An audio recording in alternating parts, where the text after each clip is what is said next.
The movie begins with Rick driving along a deserted road looking for gas. He stops at a gas station, but as soon as he arrives, everywhere was quiet. A lot of cars are abandoned everywhere, and there is a dead body sitting in a car.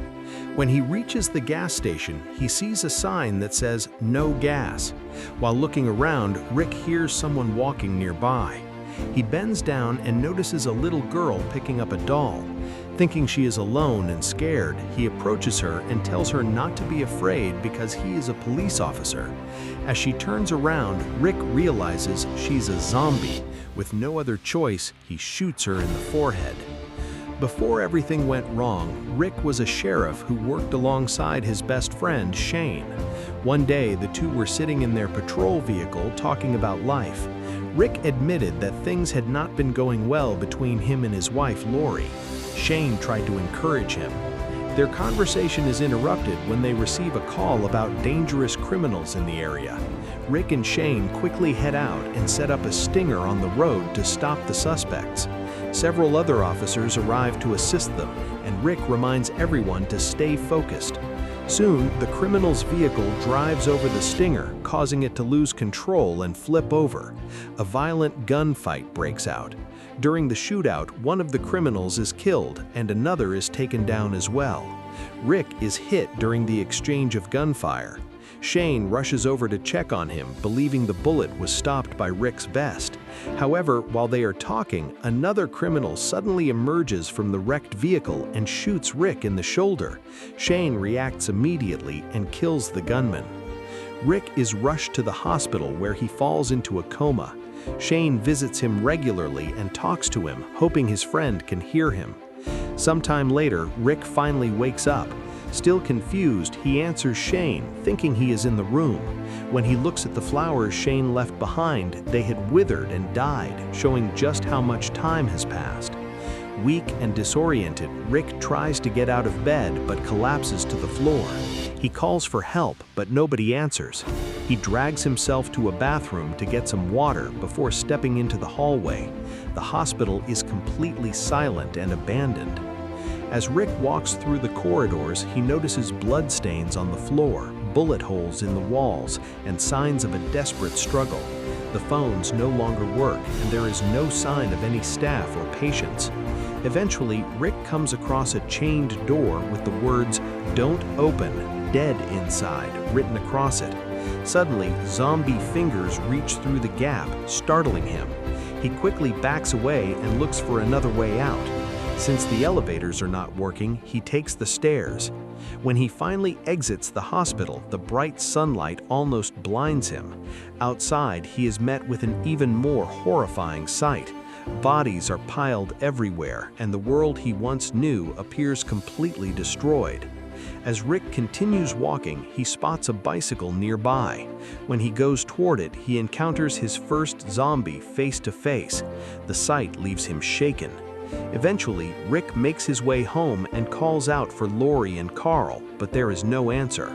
As he searches around the neighborhood, he spots someone in the distance and waves, thinking they are a survivor. Instead, Morgan's son knocks him unconscious. When Rick wakes up, he finds himself in Morgan's shelter. Morgan checks him carefully to make sure he has not been bitten or infected before freeing him. Then he gives Rick food and explains what has happened while he was in a coma. Rick learns that a zombie outbreak has spread across the country and that the dead are now walking the earth. That night, Morgan reveals that his wife has turned into a zombie. Even though she is no longer human, she still returns to their apartment every night. Morgan warns his son not to look at her. The next morning, Rick, Morgan, and Morgan's son travel to Rick's house. Afterwards, they head to the police station where they clean up, gather supplies, and collect weapons.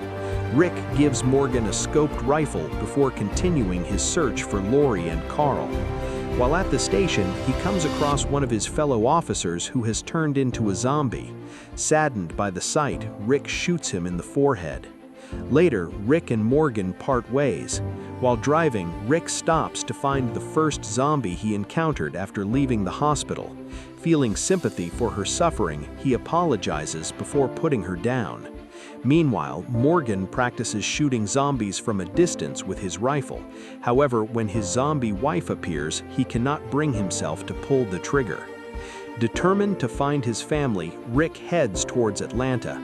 Along the way, he broadcasts messages over the radio, hoping to contact other survivors.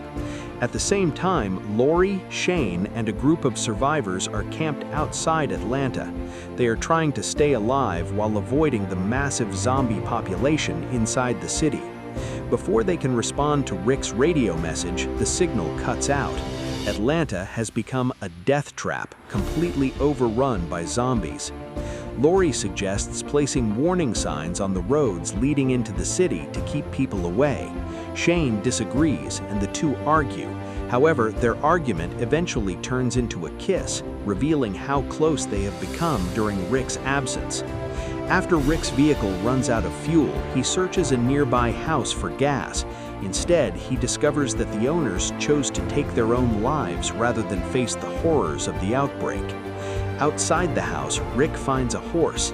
He carefully approaches it and manages to gain its trust before riding it towards Atlanta. The city appears eerily empty. Streets that were once crowded are now silent and abandoned. As Rick rides through the city, zombies slowly begin to notice him and follow behind. When he reaches a military checkpoint, he spots a helicopter flying overhead. Believing it could lead him to survivors, he chases after it. Unfortunately, the pursuit leads him directly into a massive horde of zombies. The horde quickly surrounds him. Rick is thrown from the horse, and the zombies immediately swarm the animal. While the horse is torn apart, Rick desperately crawls beneath a nearby armored tank. He manages to climb inside the tank, where he discovers a zombie trapped within. Rick shoots it, but the blast echoes through the confined space and nearly deafens him. Looking for a way out, Rick climbs to the top hatch. His bag of weapons is lying out in the open just beyond his reach, while zombies continue climbing all over the tank. With no escape in sight, Rick seals himself inside the armored vehicle. As the zombies gather around him from every direction, a voice comes through the radio speaking directly to him. Thanks for watching. If you enjoyed this recap, please like, share, and subscribe for more amazing movie recaps. Turn on notifications so you never miss an upload.